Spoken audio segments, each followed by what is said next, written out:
우리 여기 이제 토지의 특성에 자연적 특성의 부부 연계인에 대해서 우리가 이제 들어갈 건데요.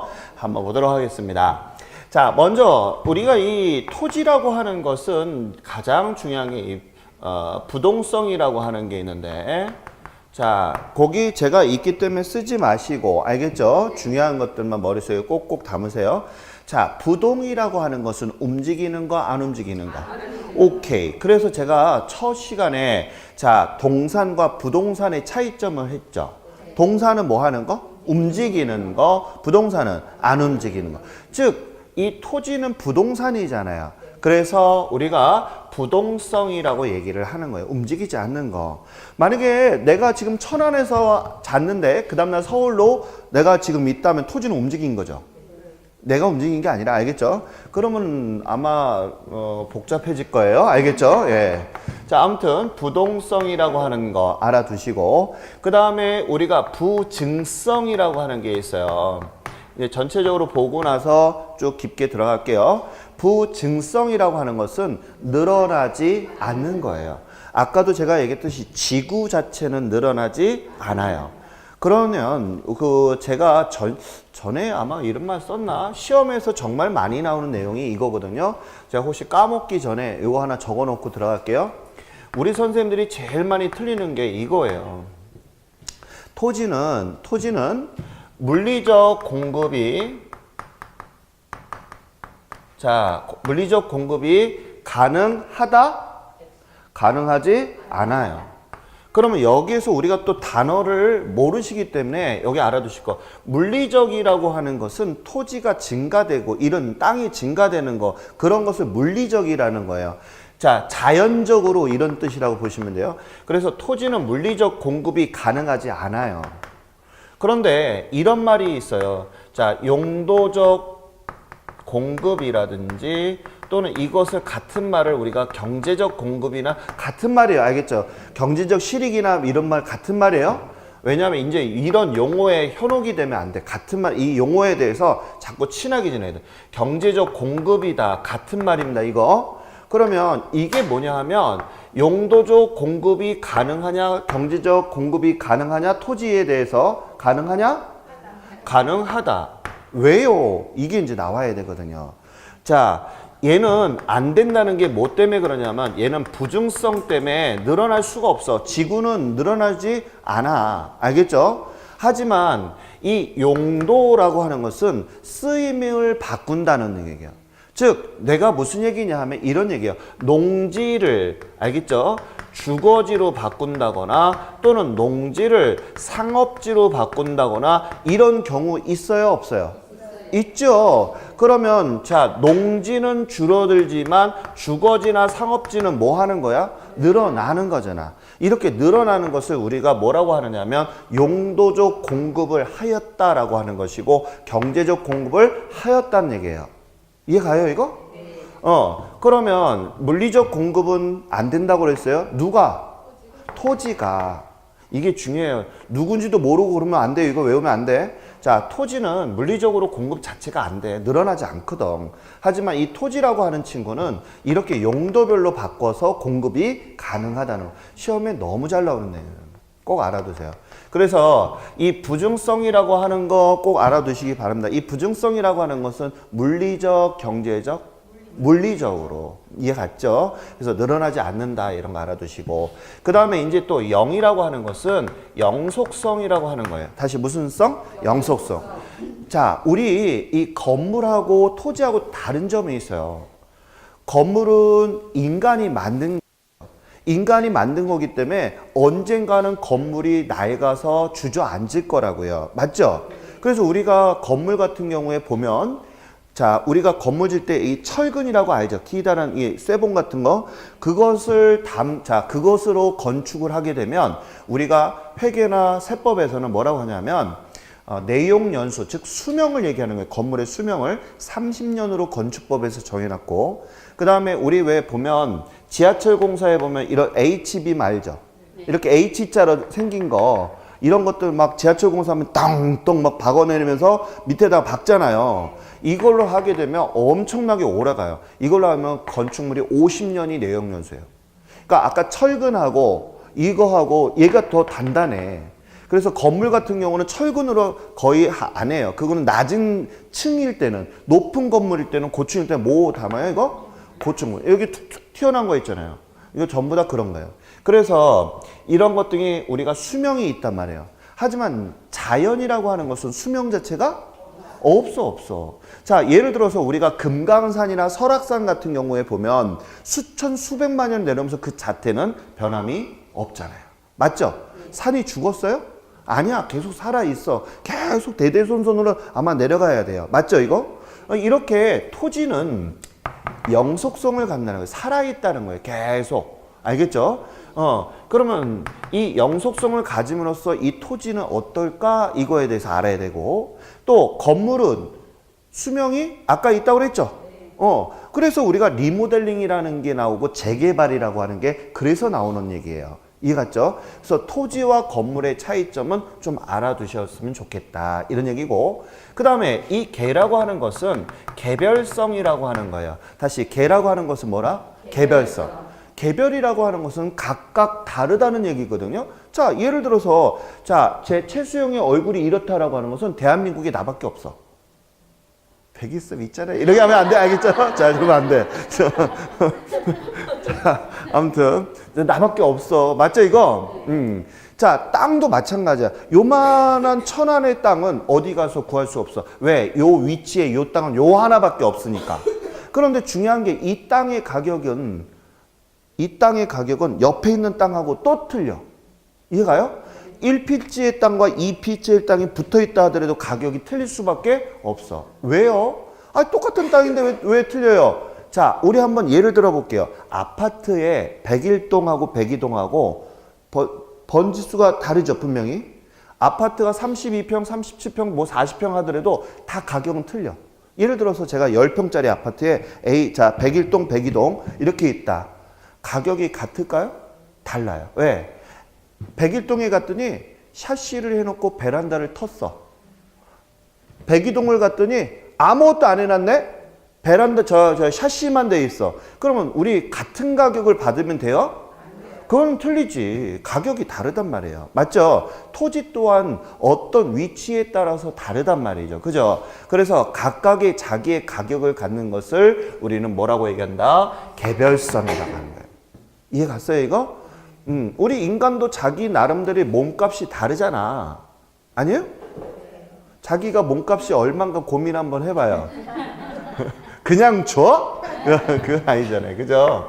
자격증 꼭 따서 나의 연봉이 높으면 높을수록 어때요? 자기의 몸값은 올라가잖아요. 맞죠? 내가 이렇게 마음이 아프지? 저번엔 집사람이 우스갯소리를 그러더라고요. 광고 하나 내야 되겠어. 그래서 왜? 그랬더니 당신 좀 내놔야 되겠어. 중고로 뭐 이런 얘기를. 마음이 갑자기 아프기 시작했어요. 자, 다시. 자, 인이라고 하는 것은 우리가 뭐라고 한다? 인접성이다. 자, 우리가 인접성의 대표적인 것은 뭐가 있느냐 하면 우리가 외부 효과가 있다. 이런 얘기예요. 자, 다시. 인접성 이러면 무슨 효과? 외부 효과. 자, 인접이라는 얘기는 우리나라 말로 어디에 근접해 있다, 어디에 붙어 있다 이런 얘기잖아요. 맞죠? 내가 우리 선생님하고 이렇게 있으면 가까이 있는 거니까 인접해 있다 이런 얘기를 하는데 우리말로 이 인접이라고 하는 것은 이런 얘기예요. 자, 내가 지금 예를 들어서 우리 집에 만약에 우리 동네에 예를 들어서 납골 땅에 들어온다. 예를 들어서 그러면 우리 동네 사람들이 어때요? 싫어하는 것 자체로 끝내면 안 돼. 왜? 집값이 어떻게 돼? 떨어져 버려. 그래서 막 반대한단 말이에요. 이게 바로 인접 효과 때문에 그런 거예요. 그런데 만약에 자, 우리 집 앞에 호수공원이 크게 들어온대. 그러면 어떻게 돼?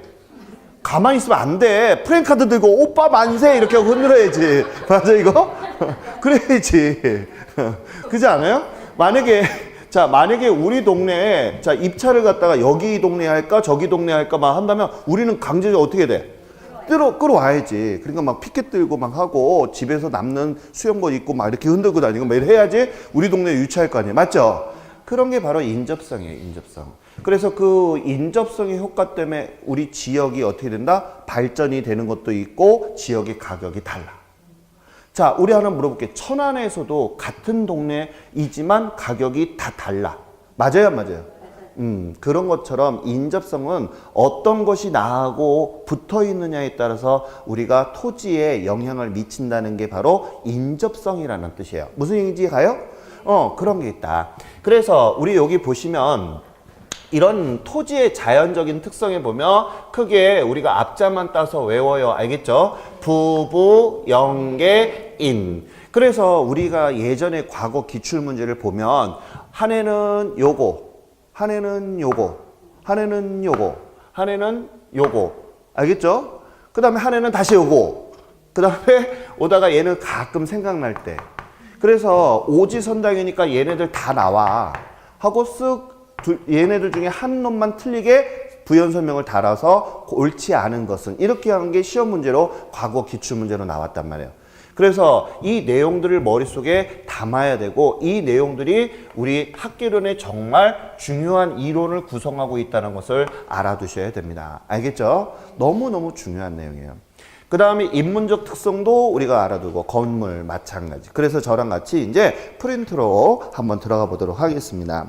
자, 그래서 거기 보면 제가 부동산의 특성이다 해서 목차를 뚝 해서 프린트를 잡아놨죠. 그 프린트 보시면 자, 그러면 이제 하나씩 한번 보자고요. 토지 특성서부터의 부동성서부터 한번 봐요. 부동성은 딱 움직이지 않는 거잖아. 차렷 이런 얘기잖아. 맞죠? 움직이지 않는 거야. 그러다 보니까 이 부동성이라고 하는 것은 동산과 부동산의 구분하는 기준이 된다는 얘기죠. 동산과 부동산의 차이점은 뭐야? 그럼 뭔 차이야? 움직이느냐 안 움직이느냐 이거잖아. 그래서 이 부동성이라고 하는 것은 이렇게 동산과 부동산의 구별하는 구분 기준점이 된다는 뜻이에요. 첫 번째가 이해가죠? 그 다음에 이제 두 번째는 그 국지하에다가 별표 좀 하나 쳐줘요. 아, 이거 너무 우리말 너무 어려워. 이 국지화 이런 얘기인데 이 국자는 나라 국자가 아니에요. 이거 알겠죠? 이 국자는 제가 한문으로 거기 써놨죠. 이것은 뭐냐면 극한돼 있다 이런 얘기예요. 어느 지역에 한해서 이런 얘기예요. 예를 들어서 하나 볼게요. 국지화라는 뜻은 이렇게 생각하시면 돼요. 자, 여기 천안이죠. 여기 천안 몇 동이에요? 지금 우리 있는 거. 상. 쌍. 나 왜 이렇게 귀가 안 들리지? 자, 다시. 쌍 뭐라고요? 쌍용. 1동? 2동. 그럼 하나 물어볼게요. 쌍용 2동이 있으면 1동도 있을 것이고 3동도 있겠죠. 자, 예를 들어서 쌍용 2동이 정전이 났어. 그러면 주민 여러분 쌍용 2동만 알겠죠? 쌍용이니까 이상한데. 자, 아무튼 쌍용 2동만 정전입니다라고 했어요. 그러면 1동하고 3동은 불이 들어오는 거고 2동만 불이 안 들어오는 거죠. 이것을 우리가 2동을 한정적으로 지은 거잖아요. 이걸 국지적이라고 하는 거예요. 이해 갔어요, 이거? 그러니까 어디 부위만 이런 걸 우리는 국지화 이렇게 얘기를 하는 거예요. 이게 좀 말이 어렵다는 얘기죠. 그죠? 그래서 우리가 여기 보시면 지역 시장을 갖다가 세분화시킨 거예요. 우리가 예를 들어서 쌍용 2동에서도 우리가 분류를 할 수가 있어요. 맞죠? 어디가 주택가고 어디가 상가고 이렇게 분류가 되는 것처럼 알겠죠? 국지화 한다는 거예요. 예를 들어서 쌍용동 그러면 전체를 다 하는 거잖아요. 1동도 있고 이런 거 있는 것처럼. 자, 이렇게 우리가 얘기를 하는 거다. 그래서 국지화라는 단어가 앞으로 계속 나올 건데 국지화라고 하는 것은 넓은 뜻이 아니라 한정적으로 딱 범위를 정한 그런 지역을 우리는 국지화라는 것을 용어를 담아 두셔야 되겠어요. 무슨 얘기인지 알겠죠? 그래서 거기 보면 지역 시장을 그래서 세분화해서 우리 서울 같은 경우에 보면 강남, 강북, 강서, 강동이 다 틀려. 이해가요? 땅값도 다 틀리고 다 틀려. 그래서 이렇게 구분이 됐다. 그래서 그 특성이 각각 다 다르다는 거죠. 자, 그 다음에 우리가 이제 또 뭐가 있냐 하면 가장 중요한 게 이 외부 효과예요. 이 외부 효과는 나중에 이제 우리가 기본서 들어갈 때도 아주 많이 설명을 할 건데 우리가 가볍게만 머릿속에 담아요. 시험에도 자주 나오는 놈이에요. 이 외부 효과는. 자, 제가 지금 수영이가 여기 땅에서 지금 집을 짓고 땅이에요. 지금 수영이가 여기서 살고 있어요. 그럼 이 땅은 움직여, 안 움직여? 안 움직여. 그래서 우리가 토지는 무슨 성을 갖고 있다고 그랬어요? 지금 부동성을 갖고 있다라고 했어요. 맞죠? 그래서 내가 지금 여기 쌍용 2동에서 살고 있어. 예를 들어서. 자, 이렇게 살고 있는데 자, 수영이는 그냥 움직이지 않고 이렇게 가만히 있어요. 맞죠? 만약에 내가 토지를 뜯겨가지고 야, 강남으로 가자 이렇게 할 수는 없는 거니까. 맞죠? 자, 움직이지 못해. 그런데 외부 효과는 뭐냐면 이거예요. 자, 내가 가만히 있는데 여기 뭐가 있냐면 납골당이 들어왔어. 응? 그러면 내 집값은 어떻게 되죠? 떨어져. 또 땅값도 토지의 가격도 어떻게 돼? 떨어지죠? 이게 바로 외부 효과예요. 아까 인접성이라고 들은 거 있죠? 그거하고 같아. 그래서 자, 이렇게 납골당이 들어오면서 나는 내 땅을 옮길 수 있을까 없을까? 납골당이 들어온다고 안 돼! 하고 내 땅을 딱 해가지고 강남으로 이사 갈 수는 없잖아. 맞죠 이거? 그게 그래서 부동성이라는 거예요. 이해가죠 이거? 그래서 나는 가만히 있는데 얘네들이 덤비는 거죠. 그죠? 그럼 만약에 이때 납골당이 들어오면서 나의 땅값과 집값은 떨어졌잖아요. 그러면 좋은 거 나쁜 거? 나쁜 거. 이것을 우리는 마이너스 효과다 이런 얘기를 보통 하기도 하는데 우리 부동산 학개론에서는 이것을 우리는 뭐라고 하냐? 부의 효과다라고 얘기를 하는 거예요. 다시 무슨 효과? 부의 효과. 그래서 나중에는 또 이거를 뭐라고 얘기하냐면 외부 불경제다 이렇게도 얘기를 합니다. 알겠죠? 자, 이런 용어들을 제가 써드리는 것은 앞으로 이런 말들이 나오니까 자꾸 친숙해지라고 한 번 더 써주는 거예요. 다시 한번. 자, 부의 효과. 부라고 하는 것은 마이너스라는 뜻입니다. 알겠죠? 다시 부의 효과다. 이것을 뭐라 한다? 시작. 외부 불경제. 다시 외부 불경제. 마이너스 효과를 얘기하는 거예요. 알겠죠? 그럼 반대로 자, 수영이 집 근처에 크게 호수공원이 들어왔어. 아니면 뭐 쇼핑센터라든지 이렇게 들어오게 되면 예를 들어서 백화점이 들어왔다. 그러면 자, 집값이 어떻게 돼요? 올라가죠, 지금. 그죠? 그럼 이건 좋은 거, 나쁜 거? 좋은 거야, 좋은 거. 그러면 얘는 플러스 효과잖아요. 내 집 근처에 왔으니까 이것을 우리는 플러스 효과가 아니라 자, 정의 효과다라고 얘기를 해요. 다시 무슨 효과? 정의 효과, 정의 효과. 이해 갔죠? 자, 정의 효과다라고 해요. 그 다음에 얘를 우리가 뭐라고 하냐면 외부 경제다 이렇게 얘기를 해요. 다시 무슨 경제? 외부 경제. 그럼 얘하고 차이점이 뭐가 있어? 불하고 경제하고 틀린 말이에요. 알겠죠? 근데 이런 말 뜻을 모르게 되면 외부 경제, 외부 불경제 이거 오탄가? 이런 생각한다니까? 그러니까 이런 말들이 우리가 머릿속에 기억이 돼주면 앞으로 기본서 이제 다독하실 때 서서히 눈에 들어와요. 그래서 이런 기초 과정이 없이 그냥 나중에 후반부에 들어오신 분들은 이런 말들을 모르기 때문에 읽어도 무슨 말인지 모르고 자기의 오판된 상식을 가지고 시험 공부를 하니까 객관식에서 자꾸 떨어지는, 틀리는 거예요. 이런 말들을 자꾸 친숙하게 되시기를 부탁드려요. 특히 기초과정일 때는 막 제가 그랬잖아요. 양은 냄비처럼 공부하실 필요가 없어. 이런 단어들하고 친숙해져야 돼. 알겠죠? 자, 다시 한번. 자, 내 땅은 가만히 있어. 옮길 수도 없어. 그런데 주변에서 덤비는 거죠, 지금. 무슨 효과? 외부 효과. 자, 그거 알아두셨어요. 그건 부동성 때문에 그런 게 있고. 그 다음에 거기 보면 현장 조사에서 임장 활동이라고 해서 나온 거 있어요? 자, 이건 아주 중요해. 앞으로 우리 선생님들이 중개사 자격증을 취득하시면 항상 물건을 뭐 해야 돼?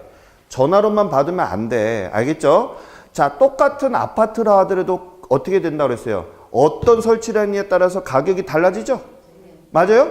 자, 101동, 102동에 갔는데 번지가 1호, 101호, 102호에 갔는데 한 집은 인테리어를 싸게 놨어. 맞아요? 한 집을 안 해놓고 옛날 구닥다리야. 그러면 집값을 당연히 어떻게 해? 부르는 게 다르겠죠. 근데 전화로 받게 되면 이 사람이 인테리어 했는지 안 했는지 알 수가 없어요. 하기 때문에 이렇게 항상 시장 조사를 하는 것을 우리는 뭐라고 한다? 임장 활동이라 한다. 이해가죠, 이거? 네, 첫날에도 얘기했을 거예요.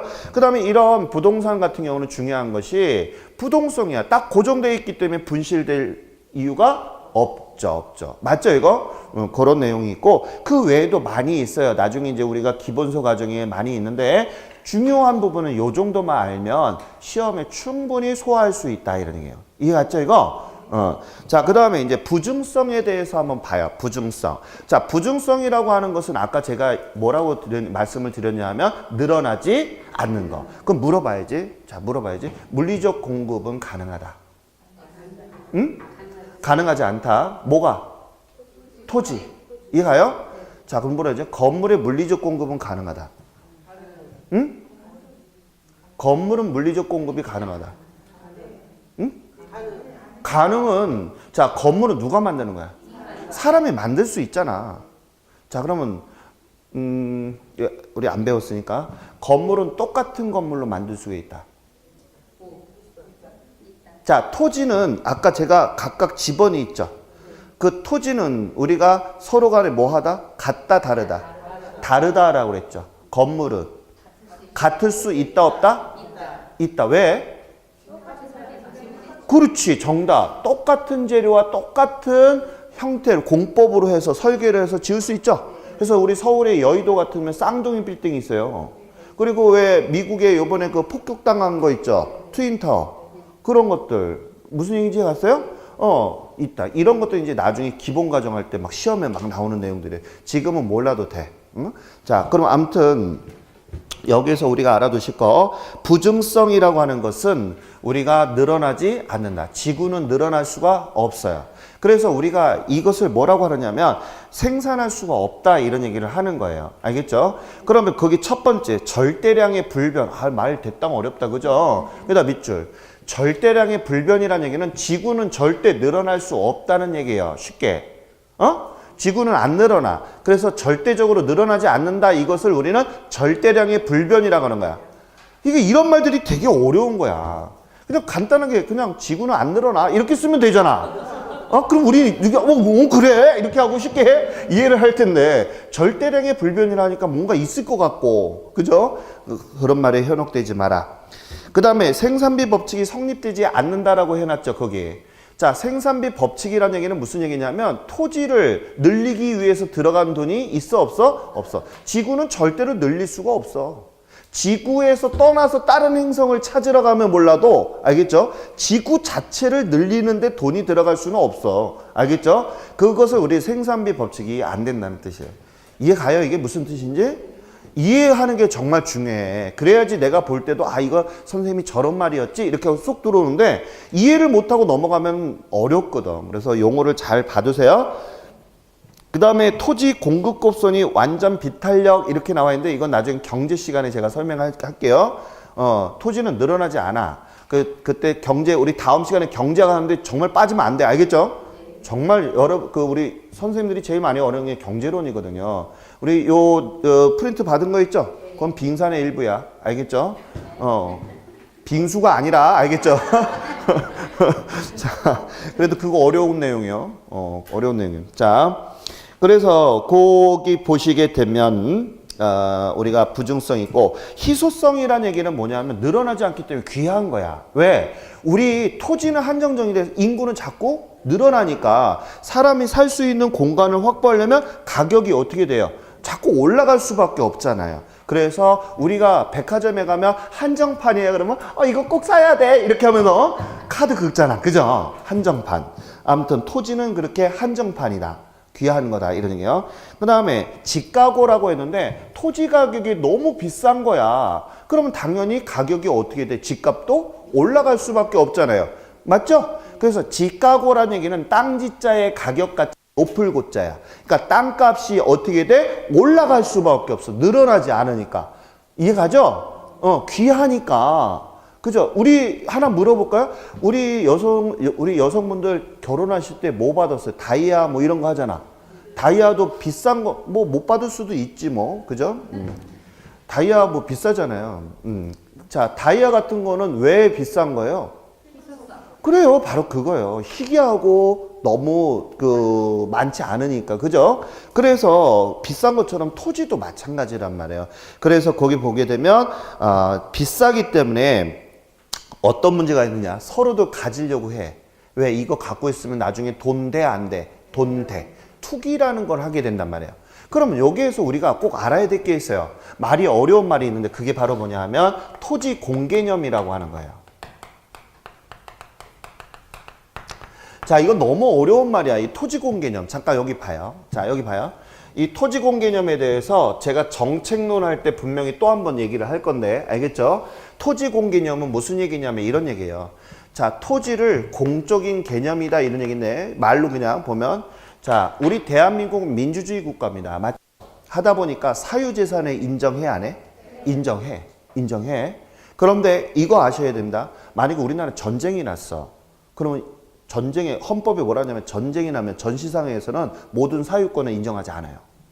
전부 다 땅은 누구께 돼? 국가가 다 점유해.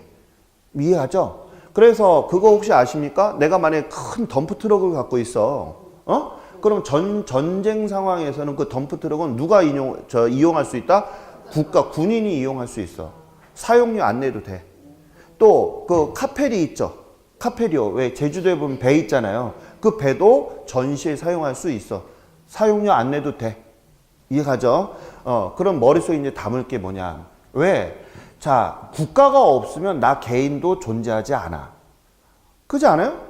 우리가 일제 치하에서 어마어마하게 그런 그 치욕스러운 거를 했잖아요. 맞죠? 그러니까 국가가 존속을 해야지 우리 개인도 존속을 하는 거예요. 이해 갔죠? 그래서 국가에서 헌법을 우리나라에서 만들어 놓은 거잖아요. 그래서 우리가 알아둘 게 뭐냐면, 야, 인간들아, 우리 대한민국 사람, 국민들아, 니네 땅은 내가 인정해 줄게. 대신 서로 간에 우리 골고루 이용을 하자. 이걸 우리는 뭐라 한다? 분배. 알겠죠? 국가의 입장에서는 니네들이 땅을 골고루 집 없이 사는 사람 없이 골고루 자기 집 가지면서 살기를 바라고, 이런 땅을 어떻게 이용하는 데 써야지 투기해서 쓰면은 절대 안 된다라고 하는 말 아까도 계속하고 있잖아요. 맞아요? 그게 국가의 입장이에요. 그런데 인간은, 이런 토지는 어떠냐 하면 귀해. 아까 희소성이라는 게 있잖아. 그리고 내가 갖고 있으면 돈 돼, 안 돼? 돼. 하다 보니까 인간이 집도 한 개 가지고 있고 토지도 한 개씩 갖고 있으면 얼마나 좋아. 한데 소득이 많은 놈이, 야, 집이나 땅을 사게 되면 가격이 올라간다는 걸 아니까 많이 대량으로 욕심을 내가지고 사버린단 말이에요. 맞아요? 그러면 땅값이 어떻게 돼? 올라가잖아. 그럼 국가에서는 그냥 보고 있어야 된다? 아니야. 그래서 어떻게 하냐. 야, 임마, 내가 너 땅은 어떻게 하라고 그랬어? 이용하려고 써야지. 투기하려고 쓰면 돼, 안 돼? 안 돼! 라고 하면서 정부가 개입을 하게 된다고 그랬죠? 이게 무슨 논이야? 정책론이라고 우리 배웠잖아요. 그죠? 앞으로. 자, 그래서 정부에서 뭐라 한다? 투기하는 사람을 어떻게 무겁게 세금을 중과세를 매기거나 규제를 하거나 제한을 할 수가 있다, 없다? 그게 토지공개념이야. 그래서 토지공개념이라고 하는 것은 무슨 얘기냐? 너 사적인 재산이라 하더라도 국가에서 네 땅에 대해서 제한이나 규제를 할 수가 있다. 이게 토지공개념이야. 이해 가요, 이거? 정리할 수 있겠죠, 이거? 다시 사적인 재산에 대해서 국가가 그 땅에 대해서 투기를 하게 되면 뭐 한다고 그랬어요?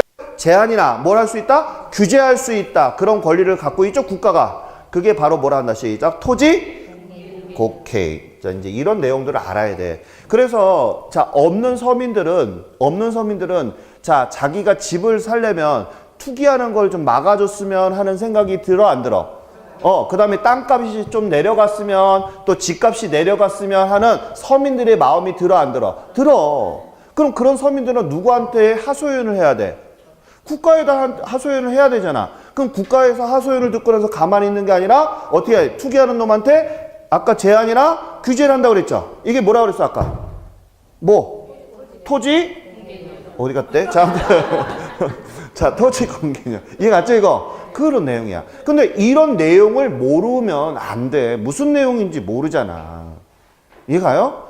우리 이거를 그냥 외우려고 공부하면 안 되고 이해를 하면서 해야 오래 간다. 이 학계로는 나중에 문제 푸시면 알겠지만 이론이 딱 틀이 박혀 있으면 자연스럽게 문제 답이 보여.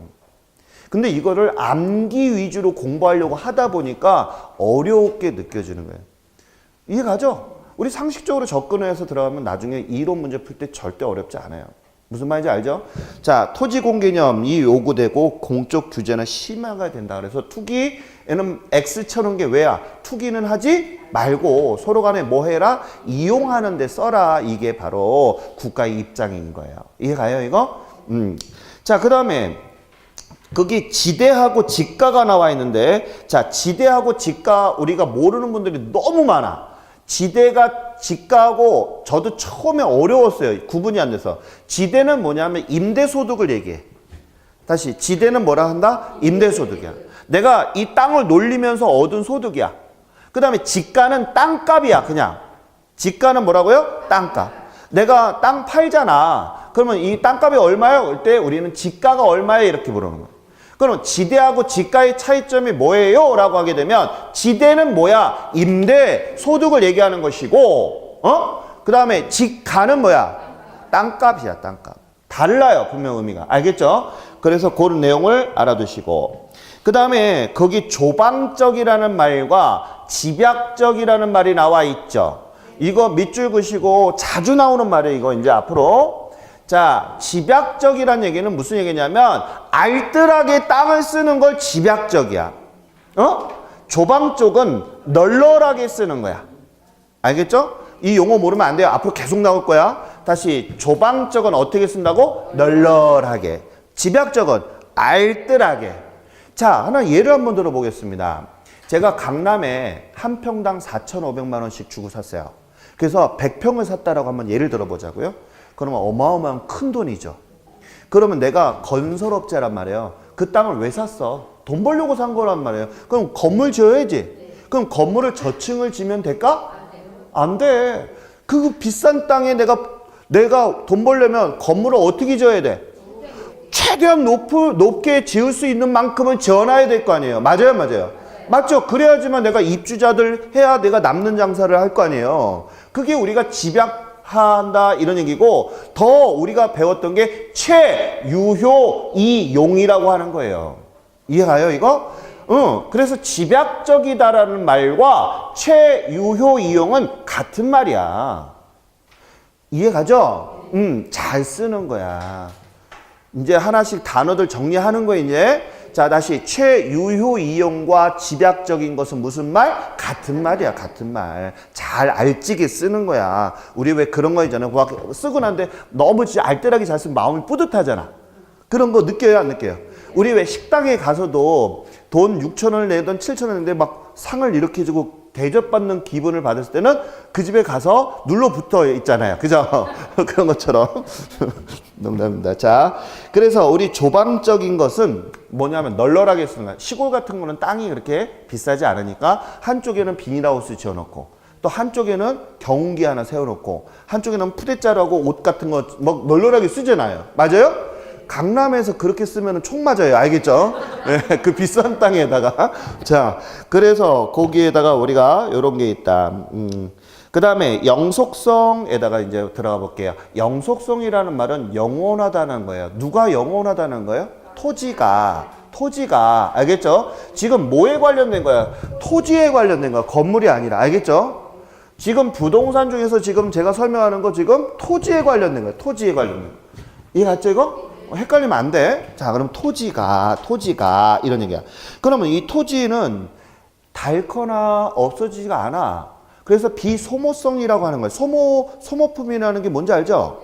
볼펜 지우개는 써면 없어지잖아. 그래서 우리 땅은 우리가 언제든지 쓰더라도 그 땅 그대로 있잖아요. 아까 제가 설악산이나 금강산은 막 수천만 명이 하더라도 자태는 그대로 있는 거 알고 있죠?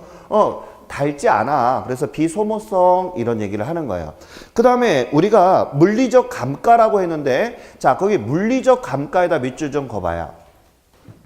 자, 감가 우리 아까 한번 잠깐 들었는데 감가가 뭐였지? 뭐가 떨어지는 거야? 그렇지. 뺄감자의 가격가자라고 그랬어요. 가격이 뭐 하는 거야? 떨어지는 거야. 근데 앞에 물리적 감가는 뭘까? 이거를 이제 우리가 알아야 돼요. 자, 여기 봐요. 물리적 감가는 시간이 흐름으로써 가격이 떨어지는 거야. 알겠어요? 다시 시간이 흐르면서 가격이 떨어지는 거. 자, 예를 한번 들어볼게요. 자동차를 샀어요. 신차야. 1년 타고 다니면 그 가격을 받을 수가 없잖아요. 맞죠? 이렇게 시간이 흐르면서 가격이 떨어지는 것을 우리는 뭐라 한다? 시작! 물리적 감가. 그럼 나도 물리적 감가인가? 나이가 떨어지면서 자, 아무튼 인간 살아있는 사람들한테는 감가란 말을 안 써요. 알겠죠? 인간이 만들어낸 거 그런 거예요. 자, 그 다음에 거기 보면 그래서 가치 보존력이 우수하다는 얘기는 자, 우리가 세월이 지나도 토지는 닳지가 않기 때문에 감가를 하지 않아요. 알겠죠? 그래서 그 보존력이 강해. 1년을 사용해도 토지 가격은 변함이 없어. 그래서 우리 부동산 투자에 그런 책들을 많이 쓰잖아요. 토지는 사라. 뭐 이런 얘기를 많이 하잖아. 땅은 사라. 뭐 이런 얘기 많이 하잖아요. 자기 재산적인 늘리려고. 그 다음에 거기 보면 소득 이득과 자본 이득에도 동글뱅이 좀 쳐놓고 꼭 알아야 돼. 자주 나올 말이니까. 알겠죠? 소득 이득은 무슨 얘기냐 하면 내가 땅을 샀어요. 알겠죠? 땅을 사게 되면 자, 잘 봐요. 내가 땅을 젊은 나이에 농사 지으려고 샀다라고 한번 예를 들어 볼게요. 그래서 나이 80까지 농사를 잘했어. 나이가 드니까 내가 농사를 지을 힘이 없죠. 그러면 어떻게 해? 그 땅을 놀리면 안 되잖아. 그래서 누구한테? A라는 사람한테 땅을 빌려줘. 그럼 빌려줄 때 뭘 받아? 돈 받잖아. 그래서 돈 받고 땅을 빌려주면 그것을 우리는 뭐라고 하냐면 임대소득이다 이렇게 얘기하죠. 그것을 우리는 소득이득이라고 하는 거예요. 다시 소득이득이다 라고 하는 것을 뭐라고 한다? 임대소득을 얘기하는 거예요. 그럼 그 땅은 수십 년을 살아왔기 때문에 그 땅값은 계속 올라가 내려가? 올라가. 그럼 내가 처음에 논을 샀을 때 1,000원 주고 샀는데 알겠죠? 이걸 10,000원에 팔았다면 나는 얼마큼 차익이 생겼지? 9,000원. 그것을 우리는 뭐라 하냐면 양도 차익이라고 해요. 다시 무슨 차익? 양도 차익. 비싸게 팔았잖아. 그것을 우리는 내 돈이 늘었죠. 진짜 내 돈을 우리가 뭐라고 배웠더라? 자본이라고 배웠던 거 기억나요? 내 돈, 진짜 내 돈이 늘어났어. 9,000원 늘어났죠? 그래서 이것을 우리는 자본이득이라고 해요. 이해가요, 이거? 어때요? 자본이라는 거 내가 그랬잖아. 진짜 내 돈이라고 가르쳐 줬잖아요. 그러니까 우리가 자본이득이 뭔지 이제 딱 알잖아. 그러니까 이게 단어의 효과예요. 다시. 자, 소득이득은 뭐에 관련된 거? 임대소득에 관련. 자본이득은 뭐에 관련된 거? 양도 차익에 내 돈이 늘어나는 거. 이것을 우리는 뭐라 한다? 시작. 자본이득. 이해가요, 이거? 이런 것들을 가질 수 있다는 거예요. 그 다음에 재생산 불가. 이거는 아주 중요해. 왜냐하면 재생산을 불가하는 토지는 다시 만들 수 없어요, 없어. 토지는 신이 주신 거잖아요. 맞죠? 금강산을 다시 만들 수 있어요? 금강산을 다 밀어버리고 나서 알겠죠? 다시 금강산을 복원할 수가 없어요. 그거는. 이해갔죠? 하기 때문에 재생산이 안 돼. 토지는. 이해갔죠? 건물은 가능할 수 있어도 자연이라고 하는 건 안 되잖아요. 맞죠? 그렇게 알아두시면 되겠고. 그 다음에 장기적 배려에다 밑줄 좀 거봐요. 말이 좀 어려운 얘기인데. 자, 장기적 배려라는 말을 아주 중요한 말인데 이거예요. 자, 우리 선생님들 집을 사실 때 어떻게 사세요? 무슨 목적이 있어요? 예를 들어 내가 회사에 가까운 곳에 내가 거주지를 마련한다거나 또는 내 미래에 자녀들 학군이 좋아서 주택을 산다거나 또는 내가 여기는 편리하기 때문에 사겠다거나 아니면 이 집을 여기 사면 집값이 오를 거라는 거. 이런 목적이 있어요, 없어요? 이런 목적을 가지고 집을 사는 것을 장기적인 배려라고 하는 거예요. 이해가요, 이거?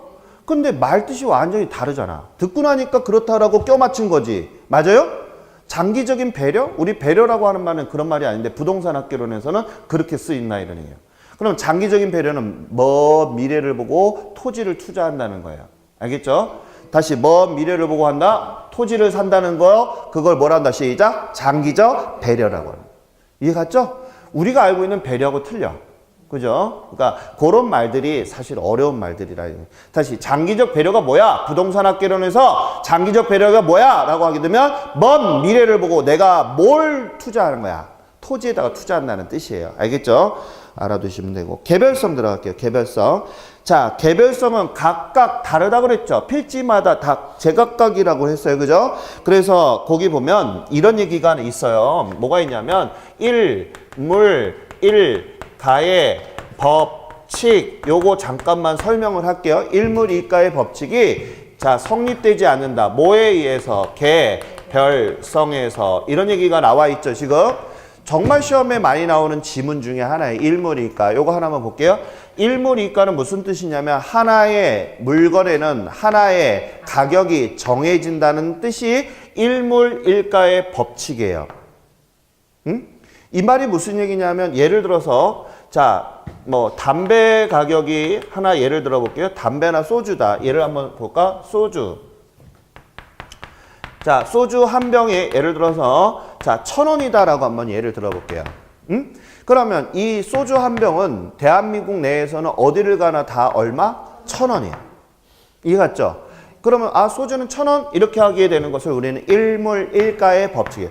담배 한 갑에 4,500원 그러면 4,500원이 딱 붙어버린 거죠. 이거를 우리가 일물일가의 법칙이에요. 한데 토지는 그렇지 않습니다. 맞죠? 자 여기 있는 땅이 예를 들어서 4,500원 했다면 여기 번화가에 있는 요만한 땅은 4,500원은 받지 않잖아요. 가격 자체가 달라. 그래서 일물일가의 법칙이 성립이 안 돼. 누가? 토지가. 그게 개별성. 이해가요 이거? 그래 꼭 알아야 돼요. 토지는 위치나 환경이나에 따라서 가격이 다 달라. 그래서 우리가 그 내용을 알았고요. 그 다음에 거기 보면 개별성에 보면 마찬가지 재생산 이론이 안 된다고 그랬어요.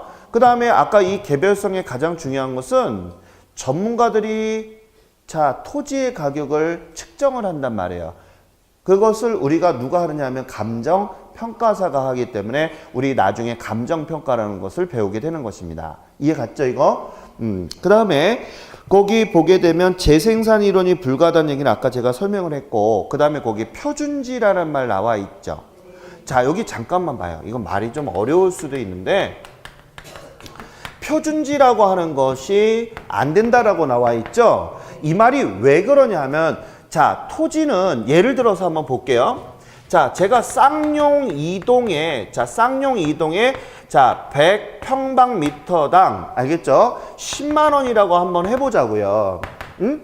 쌍용 이동 자 내가 지금 서 있는 여기 자 그런데 쌍용 이동에서 내가 200평방미터를 사면 얼마란 얘기예요 그러면? 20만 원이라고 하는데 이게 표준이란 말이에요. 이렇게 표준을 잡아놓은 거를 표준지라고 하는 거예요. 알겠죠? 그러면 100평방미터당 10만 원이라고 했어요. 그럼 무조건 쌍용 이동에서는 무조건 100평방미터당 올라가면 10만 원씩 올라간다 이런 얘기인데 말이 안 되는 게 쌍용 이동에서도 번화가가 있을 것이고 좀 후진대가 있을 것이고 맞죠 이거? 가격이 같아요? 달라.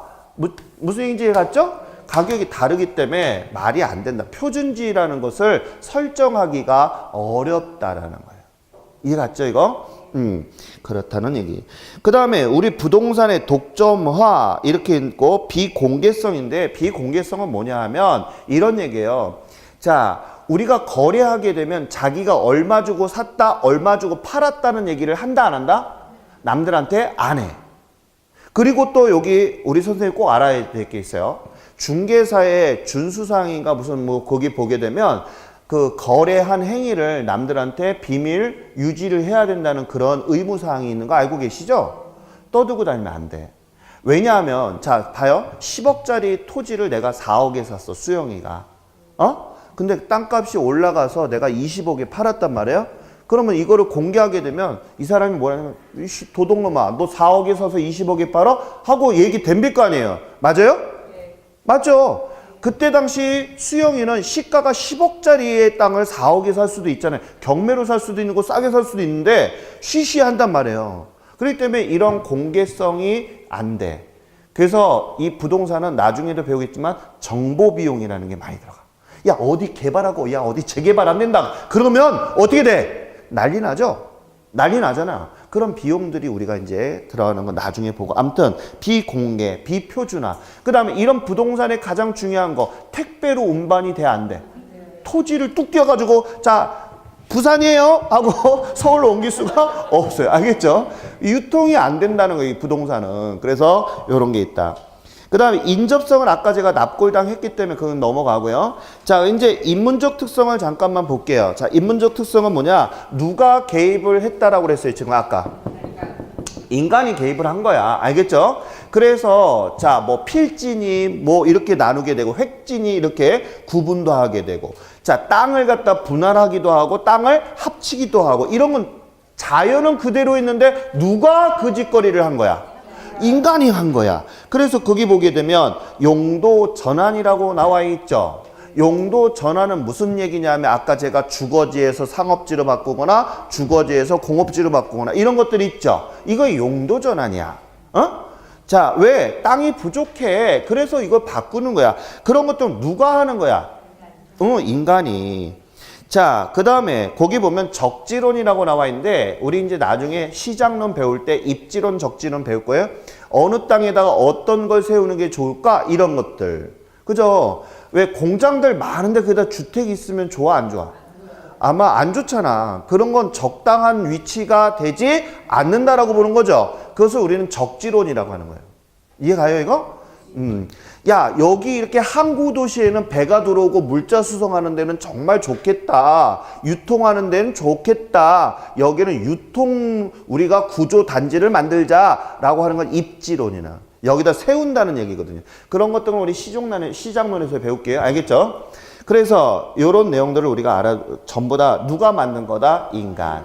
그 다음에 거기 이제 병합하고 분할이라고 나온 거 있어요? 그거 하나만 잠깐 좀 볼게요. 자, 여기 보면 자, 지금 수영이 땅이 자, 이렇게 있고 그 다음에 여기는 수영이 땅이고 자, 여기는 영숙이 땅이야. 알겠죠? 그런데 지금 정부에서 뭐라고 하냐면 큰 대단히 공장이 들어갈 것 같대요. 그럼 이 뭐 공장이나 무슨 뭐가 들어가게 되면 주변 일대가 개발이 된단 말이에요. 개발이 되면 땅값이 어떻게 돼? 올라가죠. 근데 이 수영이한테 땅을 사자니 좀 애매모호하게 작고 또 영숙이한테 사자니 또 애매모호하게 작고 국가에서는 뭐라 하냐면 야, 니네 둘이 합치면 좀 안 돼? 이렇게 되는 경우 있죠. 이것을 우리는 뭐라고 한다? 병합이라고 하는 거예요. 그러면 이때 우리가 둘이 합치게 됨으로써 자, 엄청난 땅의 위력을 발휘하겠죠. 이것을 우리는 이제 시너지 효과라고 얘기를 하는 거거든요. 이렇게 되는 것을 우리는 병합했다 이런 거. 둘이 합쳤다 이런 얘기예요. 알겠죠? 이런 것을 우리가 뭐라 하냐면 프로테이즈 현상이다 이렇게 해요. 거기다가 별표 좀 쳐놓으세요. 왜냐하면 학개론 시험에 가끔 이런 용어 시험들이 나오는 경우가 있어요. 다시 병합을 뭉쳐가지고 둘이 좋은 효과를 내는 것이 플로테이지 현상이다. 알겠죠? 알아두시기 바래요. 자, 이런 내용들 전부 다 이건 누가 하는 행위예요? 인간이 하는 거, 자연이 하는 게 아니잖아. 자연이 야, 우리 둘이 합칠까? 이렇게 해서 하는 건 아니라는 얘기죠. 알겠죠? 자, 그다음에 마지막으로 건물 특성 봐요. 건물 특성. 보이세요? 없어요? 아니, 죽일 놈이에요. 자, 그거 써드릴게요. 자. 자, 거기서 빼먹었나 봐요. 자, 건물의 특성. 자, 건물의 특성은 첫 번째 요것만 하고 오늘 수업을 마칠게요. 알겠죠? 다 했어요. 있어요? 앞에 있어요? 건물의 특성이? 있어요? 아무튼 제가 써놓을게요. 자, 비영속성이 있다. 자, 우리 토지하고 반대 개념이라고 보시면 돼. 왜냐하면 건물은 누가 만든 거예요? 이건 누가 만든 거야? 인간이 만들어낸 창조물이라고 볼 수가 있고 이건 신이 창조한 거예요. 토지는. 알겠죠? 하기 때문에 얘는 오래 가지 않아. 아까도 제가 얘기했듯이 수명이라는 게 있다고 그랬죠? 그래서 얘는 내용연수가 존재한단 말이야. 내용연수는 수명이라는 것을 얘기하는 거예요. 알겠죠? 그래서 우리가 인간은 수명이라고 얘기를 하는 것이고 인간이 만들어낸 물건들은 수명이라고 부르는 게 아니에요. 원래가. 야, 책상의 수명이 어떻게 돼? 이거는 잘못된 표현이에요. 원래가. 야, 책상의 내용연수가 어떻게 돼? 자동차의 내용연수가 어떻게 돼? 이렇게 물어보는 게 올바른 표현이에요. 그러면 수명이라 하는 것은 살아 움직이는 거. 개, 고양이, 사람 이런 살아 움직이는 것들 있죠. 그런 거는 수명이고 인간이 만들어낸 물건들은 뭐라고 얘기한다? 시작. 내용연수야. 그래서 우리 가끔가다 그런 농담합니다. 아이고 연식이 다 됐네. 뭐 이런 얘기 하잖아. 그런 얘기 안 써요? 우리 동네만 쓰나? 자, 아무튼 그게 바로 이 내용연수에서 나온 말이에요. 알겠죠, 이거? 자, 그 다음에 비영속성 무슨 뜻인지 알겠죠, 이거? 인간이 만든 건물은 영원할 수가 없어. 그래서 비영속성. 그 다음에 또 중요한 게 생산 가능성이 있다. 자, 그 다음에 여기 보면 동질성이라고 하는 거하고 같이 설명을 할게요. 알겠죠? 그 다음에 여기 또 맞아서 다 써놓고 할게요. 이동 가능성. 그 다음에 또 뭐가 있느냐 봤더니 부속성. 없는 분도 계신다 하니까 좀 없는 분들은 적어주세요. 알겠죠? 자, 있어요? 자, 그럼 제가 한번 볼게요. 생산 가능성하고 동질성 있는데, 자, 건물은 만들어낼 수 있어요? 없어요? 있어요. 하지만 토지는 물리적 공급이 불가능해. 알겠죠? 자, 건물은 공급이 가능하죠? 공급이 가능하죠? 그 다음에 똑같은 건물로 만들 수 있어요? 없어요? 있어요. 똑같은 토지로 만들 수 없어요. 개별성. 자, 그 다음에 이동 가능성. 자, 여기 봐요. 이제는 건물이 옛날엔 토지에다 그냥 세워놨잖아요. 근데 요즘에는 컨테이너 하우스라고 들어보신 적 있어요? 이동식 조립 뭐 이런 거. 그래서 건물 자체가 움직인단 말이에요. 맞죠 이거? 움직일 수 있다. 하지만 토지는 움직이지 않는다는 거예요. 그래서 만약에 토지와 건물은 이동 가능성이 있다. OX. 왜 틀렸어? 토지가 들어갔기 때문에. 이런 게 문제로 나오는 거예요. 그래서 잘 들으세요. 알겠죠? 건물은 이동 가능해. 그 다음에 이 부속성이라고 하는 것 하나만 설명할게요. 자, 봐요. 건물은 보통 어디 위에 있어요? 토지 위에 올려놓잖아요. 그래서 토지 위에 속한 거 맞죠? 토지 위에 속해 있다 그래서 부속성이에요. 말이 좀 어렵죠? 왜냐면 이게 한문이기 때문에 어려운 거예요. 다시, 부속성이라고 하는 것은 건물은 어디 위에 존재한다? 토지 위에 존재하는 구성이에요. 그래서 우리가 종속 이런 말 들었죠? 그런 개념. 부속성이라고 하는 것은 토지 위에 건물이 존재한다라고 해서 이것을 우리는 뭐라 한다? 부속성이라고 하는 거예요. 자, 여기까지가 우리가 부동산의 총론이에요. 알겠죠? 외울 것도 많고, 그죠? 하지만 우리가 이제 입문과정이지만 지금 처음 봤잖아요. 근데 앞으로 1년 동안에 이거 몇 번 보면 눈에 익을 것 같아요? 안 익을 것 같아요? 익는다니까. 자꾸 듣게 되면 이해가죠? 제가 수업을 이제 두 번째 하는 거죠, 여기? 두 번째 하는 거잖아요. 이렇게처럼 쉽게 제가 접근을 해서 설명을 해드릴게요. 다음 시간에는 우리가 경제론 들어갈 건데 준비물이 하나 있어요. 그게 뭐냐면 연습장은 당연한 거고, 알겠죠? 계산기 좀 갖고 오세요. 계산기. 제가 첫날 계산기 얘기했죠? 그래서 계산기에 가져오세요. 알겠죠? 그래서 계산기는 마트에 가서 뭐 손바닥만한 정도 하면 한 5,000원 범주 내에서 사실 거예요. 우리가 기초 입문 과정일 때는 내가 계산 문제를 조금 다룰 거예요. 알겠죠? 쉬운 거. 우리의 목표는 계산 문제 8문제 중에서 5, 6문제를 맞추는 거잖아요. 애매모호한 건 내가 안 풀어줘. 하지만 요거 다음 시간에 거기 5, 6문제 중에 한 문제, 2문제가 포함이 되는 거 들어갈 거예요. 알겠죠? 그러니까 계산기 가져오세요. 자, 오늘 수고 많으셨습니다. 수고했습니다. 네.